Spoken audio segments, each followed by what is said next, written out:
Hello everyone! Welcome back to my vlog! For today's vlog, pag-uusapan natin kung paano yung journey namin and journey ko as a US licensed nurse under EB3 visa category. Meron akong kodigo dito. Let's start! Under po pala ako ng Worldwide Health Staff Solutions. Employer ko is Fresenius. And during the year 2023, that was 3 years ago, February 4, doon ako nag-take ng NCLEX and nalaman ko yung result ko last February 7. 3 days lang yung pagitan and under ako ng IPAS. Doon ko pinasikaso sa kanila yung mga papers ko that time kasi nag-work pa ako sa Pampanga. And nag-take ako ng IELTS last April 14. Laman ko yung result, yung scores, after 5 days. Okay, stage 1 is the interview. Actually, di ba, sabi ko nga kanina, 2023, yun yung mga exams ko. Pero, yung interview ko, last 2021 pa. Trinay ko lang ma-interview ng employer ko ngayon. Pero sinabi ko naman sa kanila na hindi pa ako nakakapag-take ng NCLEX, wala pa akong English exam by that time. Process pa, wala pa akong na-process, I mean. And then, sabi naman nila, they can wait. Nag-request na lang ulit ako ng job offer sa kanila noong 2023. After nun, stage 2 na yung job offer na bigay na sa akin, na-send na through email last April 18, 2023. Sabi kasi dito, please sign and return your offer letter within 3 to 5 business days. Pero pwede pa naman mag-exceed. Nag-exceed ata ako nun ng 1 week para ma-review ng maigi yung job offer letter nila. Kasi syempre word by word dapat yan. Depende naman yun sa state kung ano yung hourly rate na ibibigay. And then, after that, so napirmahan ko na, na-send na rin through DocuSign. Stage 3 is document collection. Ito yung tinatawag na I-140 documents. So, by this stage, meron na akong case manager na assign sa akin. Sa buong process, under WWHS, 3 beses ako nagpalit ng case manager. And that's normal. Kasi yung iba nagtataka, bakit nag-iiba ng case manager per stage? Pero okay lang naman. Tsaka yung 3 case manager ko, kudos sa kanila kasi wala namang masyadong problem. Syempre may delays konti sa pagre-reply kasi minsan di mo alam kung off ba nila. Pero okay naman, nasasagot yung mga questions ko, yung concerns ko. Up until now, waiting na lang for flight. Hanggang ngayon, okay din yung communication ko with WWHS team. First, completed general information sheet. Sa pagkakaalala ko, ibibigay nila to. Tapos, fill upan mo. Copy of your signed job offer letter, yung sinend nila na pinirmahan ko through DocuSign. Copy of your college or university diploma. College or university transcripts, ito yung TOR. Yung current nursing license, yun yung PRC license natin, front and back. Copy ng official NCLEX pass letter. Ito, by that time $20 to $60 to obtain a copy from the Board of Nursing. Illinois kasi yung Board of Nursing ko. By that time, free siya, wala akong binayaran. Resume or curriculum vitae. Passport photo page. Ayun, kaya dapat before ka mag-sign ng offer or before siguro ng interview, dapat meron ka ng passport. Tapos, isang COE from a current or previous employer. And if applicable, yung marriage certificate, dependence documents. Itong dependence na to, yun yung asawa, either asawa or mga anak or anak. Yun yung birth certificate and passport nila. Tapos, a copy of your visa screen certificate, kung meron na by that time. During this time kasi wala pa akong visa screen certificate. Pinaplano ko pa lang na kumuha. Kasi, ang mahal din ng process through CGFNS. Pero ngayon, through merit na yung tawag doon. It was $700. Credit card. Thank you, parents. Pero syempre, babayaran ko sila pag nakabawi na kami. Umpisa pa lang, puro na utang. Then, a copy of your CGFNS CES report. Paano ba pagkasabi nito? Or Carnegie Education Evaluation. Ito yung CES report under CGFNS. Ako, nagkumuha. Then, any previous USCIS approval notices if you have one. Processing, may note dito, premium processing is available $2,500 per USCIS. Tapos, ida-draft na ng attorney ng employer yung case mo. Then, next stage is stage 4, yun yung ETA 9089. Ito yung may pipirmahan ka na using blue ink. In-email nila to sa akin, tapos isang page lang siya. Prinin ko, then pinirmahan ko ng blue ink, tapos sinan ko through mail, DHL. Naalala ko pa, nasa 2,000 plus yung pagpapadala nung paper lang yun. Isang document lang yun. Then, tas may note din dito na begin studying yung English exam. Tapos, begin na rin yung visa screen. Dito pala $590 yung sa copy na binigay nila. Pero, yun nga, $700 yung nagastos namin noong 2023. After kong nasubmit lahat, natapos na rin yung pag-sign ng ETA 9089, petition filed na ako June 30, 2023. Meron na rin yung receipt notice. Pwede mo nang i-check yung case status mo sa through egov.uscis.gov. Dapat by this time din sa stage 5 na-file na yung petition mo, so hindi pa siya approved ha. Final pa lang. Dapat by this time mag-take ka na ng English exam. Yung acceptable talaga sa halos lahat ng states sa US is IELTS. Pero nagte-take or ina-accept na rin nila yung PTE and other English exam like TOEFL, TOEFL. Diba, na-file na yung petition ko last June 30, 2023. Then, na-approve agad yung petition ko July 10, 2023. So, ilang days or weeks lang na-approve agad yung petition ko. By this time, dapat mag-gather ka na ng requirements for the visa screen kasi you have 6 months from this point. Yung point na approve na yung petition mo para ma-complete yung visa screen. Tapos, dapat ma-start mo na rin or nagpre-prepare ka na rin for the English exam. Next stage is stage 7 na. Ito yung NVCIB fee bill. Yung fee bill na $345 each. Ito, sagot ng employer. So, wala kaming binayaran dito. So, na-issue na yung fee bill ko August 15, 2023. More than a month after ko ma-approve ng petition. Hindi pa kasi kami kasal ng asawa ko ngayon during this time. So hindi ko pa siya na-add as dependent. Pero dapat i-inform mo na sa case manager mo kapag once na nabayaran mo na yung fee bill, inform mo siya or yung employer mo if may life-changing events like nabuntis ka, marriage, divorce, job change, and moving to a different country na maapektuhan din yung process ng case mo. After that, this day din, July 15, 2023, stage 8 na, civil documents. Etong civil documents na to, kapag may dependents ka, dapat sila din i-gather mo na. Tapos isa-send din sa kanila. Ito yung mga list of documents or civil documents: birth certificate, marriage certificate, passport photo page. Yung passport photo page, yung 2 pages siya, yung may signature sa taas, tapos sa baba yung photo page, yung kung anong page yung meron kang picture. Police certificate, or ito yung police clearance, divorce records of prior marriage, court or prison records, and military records.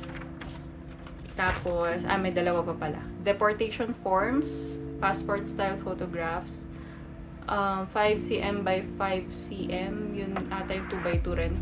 Tapos may note din dito, begin preparing for your assigned state licensure. Ito ata yung license endorsement. Ako, yung license ko is Illinois. Tapos, na-assign kami sa New Hampshire. Natapos ko na yung isang stage nun, which is the evaluation ng SES report. So, yung the following processes dun na sa US. Dito rin may note, continue saving money $3,000 to $5,000 US dollars for arrival and an additional $500 to $1,000 per dependent. Pero nasa sa inyo yan kung magkano yung kaya nyong ma-collect na budget. Isa pang gastos talaga or yung paghahandaan is yung pocket money, lalo na kapag may baby kayo. Kami meron kaming baby, kaya thank you parents again and other support system. Then stage 9A, may A and B kasi ang stage 9. Yung stage 9A, DS-260. Ito na yung pag-fill out ng form DS-260 online. Sinubmit ko siya September 25, 2023. Yun. Diba? Nagpasa ko ng documents, civil documents nung August 15, tapos sinubmit ko na na-fill out ko na yung form DS-260 ng September 25, 2023. Then, stage 9B. So, kapag okay na lahat, na-check na ng NVC. I think NVC yung nag-check ng mga documents and yung DS-260. If I'm not mistaken, please comment down below kung tama yung sinabi ko or correct me if I'm wrong. Stage 9B, ito na yung isang major step din. Isa sa mga major steps is yung DQ. Yung sinasabi nilang DQ, meaning documentary qualified na. Nag-submit ako ng DS-260 September 25, then DQ na ako October 19, 2023. Sa isang taon lang, from interview hanggang DQ, documentary qualified, yun na yung natapos kong steps. Meaning, pasado na lahat ng papers mo. After nito, embassy interview na.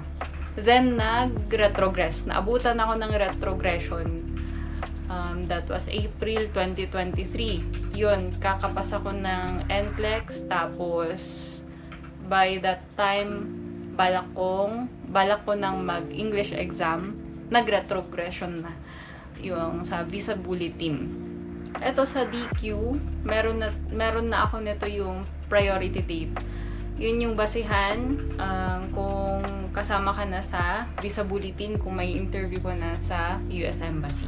After 3 years na paghihintay, yung priority date ko kasi was June 30, 2023.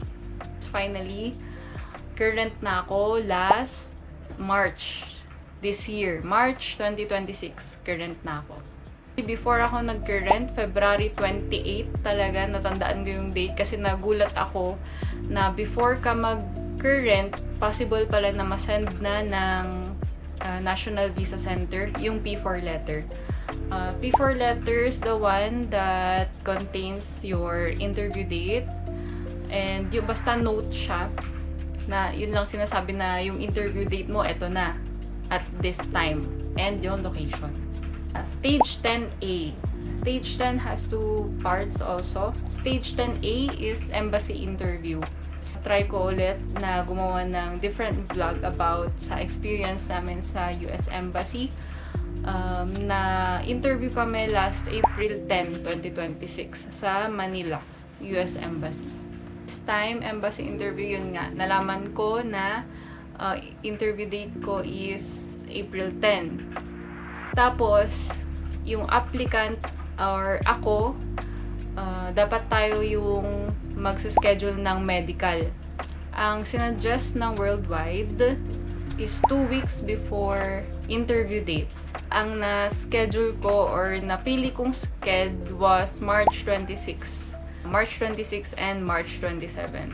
Guys, 2 days ang medical ha, hindi lang 1 day. So, kailangan talaga magstay kayo near St. Luke's sa may Ermita, Manila.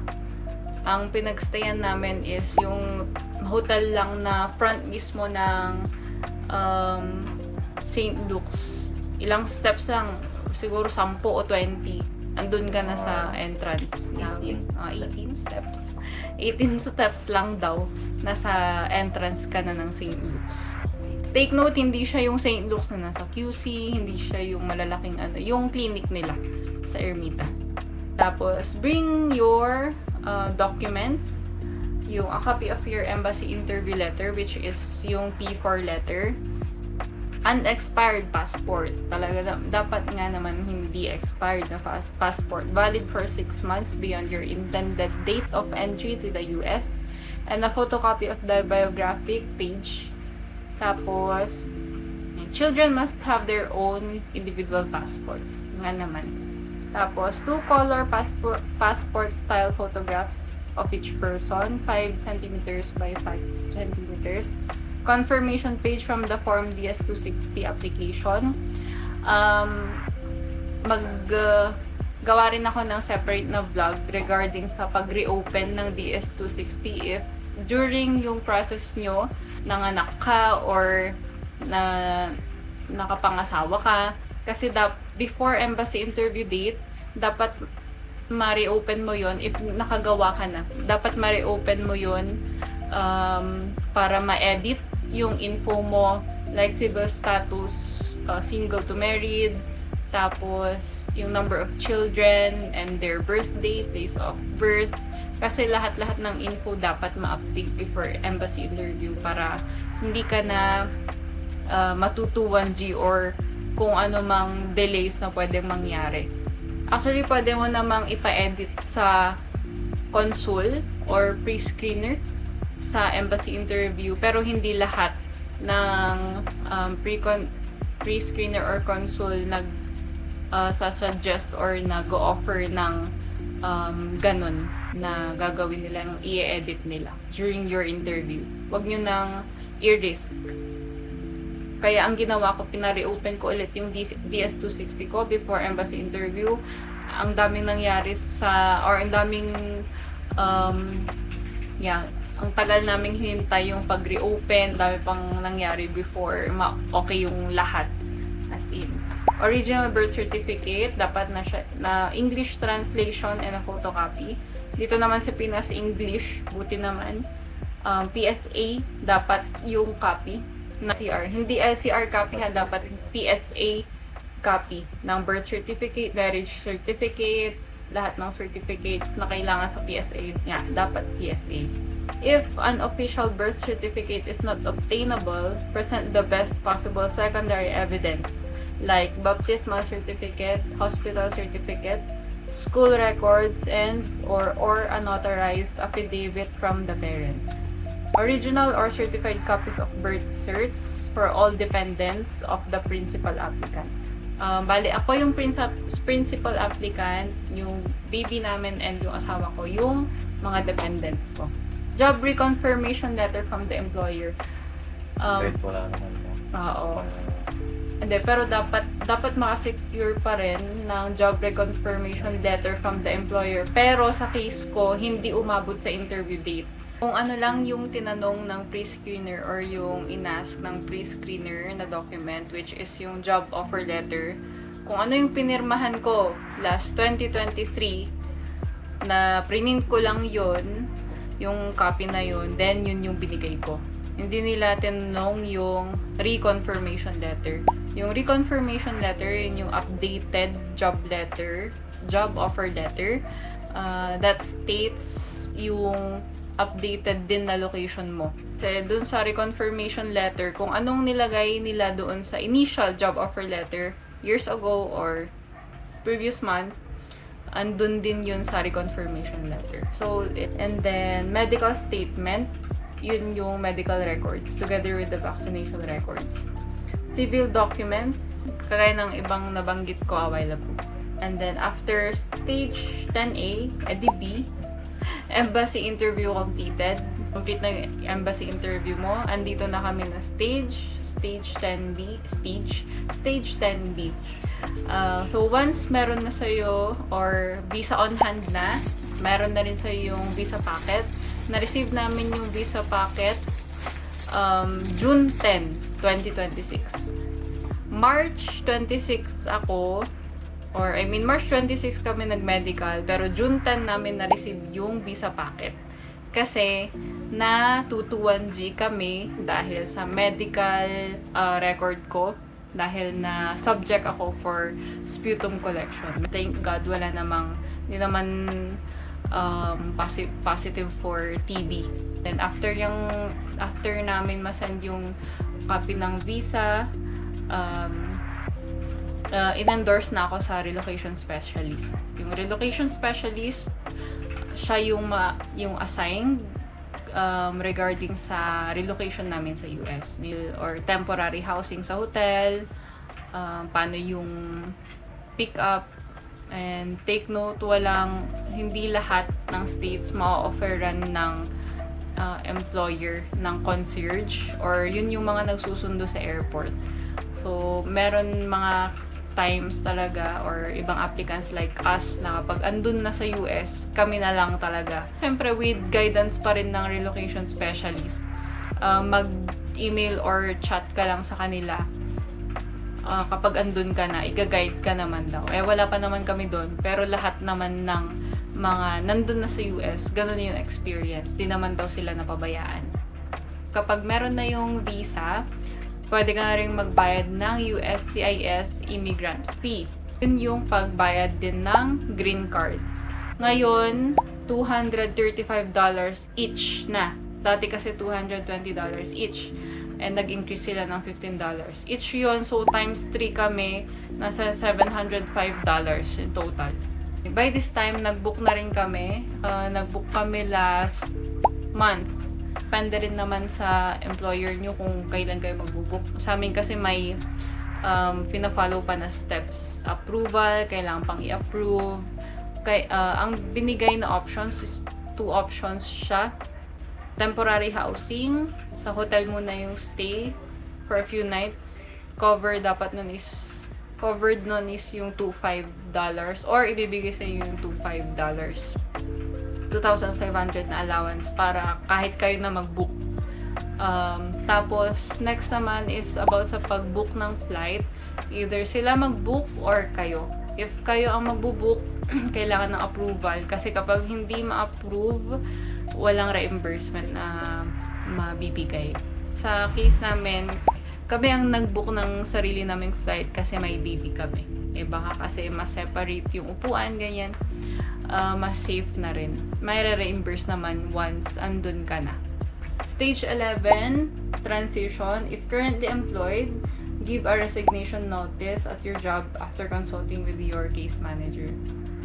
Ako naman, nag-submit ako ng resignation letter during nung waiting period ko sa sputum culture result. That was May 20... Basta May, yun yung last day ko. And then, yun na, stage 12, USA arrival. Stage 13, job placement. Ito na yung mag-start ka na sa first day of training. That's it, guys. Thank you for listening. Please like and share. Subscribe to my channel. Bye!